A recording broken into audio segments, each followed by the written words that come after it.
1 Corinthians 1, verses 13 and 14. Me merestai ho Christos, me Paulos estau rothe, hu per humon, eis to anima Paulu, ep baptistete, echaristo to theo, hoti udena humon, ebaptisa e me crispon kai gaeon. Paul continues his argument, and he asks this question: was Christ divided, or has Christ been divided? Memeristai is third singular, perfect, indicative, and passive. There are telltale clues that indicate that this is a perfect tense verb. The first is that there is reduplication.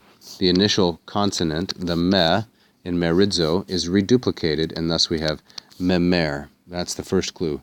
The second clue is the lack of a thematic or linking vowel between the ending, that is tai, and the stem.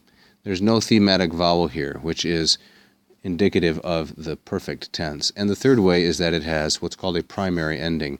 Omai, a, etai. These are the primary endings.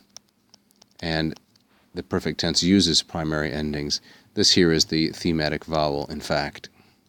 The verb from which this is drawn is related to the noun meros, which means a part or a portion. So, has Christ been broken into parts?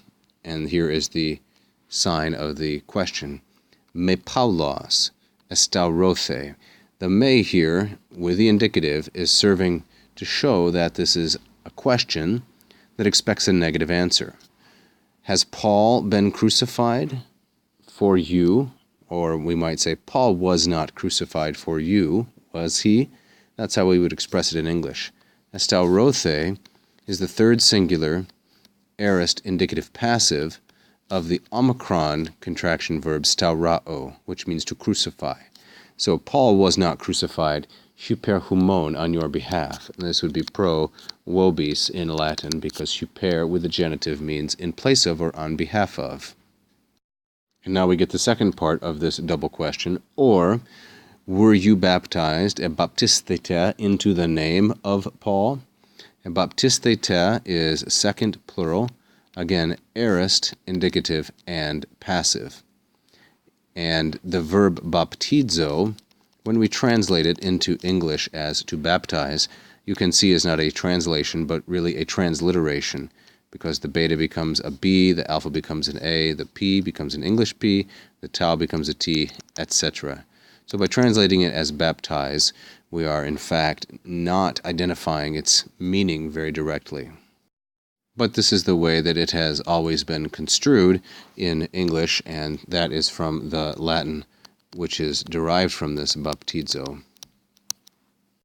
He continues, I rejoice, or I give thanks to God, Eucharisto, contract verb also, epsilon contract. I rejoice, I give thanks to God that, and here's the reason why he rejoices, no one of you did I baptize, ebaptisa. The sigma alpha here indicates first aorist, that I baptized no one of you except, or only, Crispus, Crispon, and Gaius.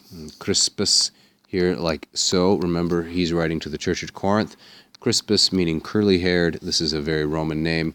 And Gaeon, Gaius, another Roman name. I baptized only these two, and the verse goes on from there. Both of these masculine, singular, accusative.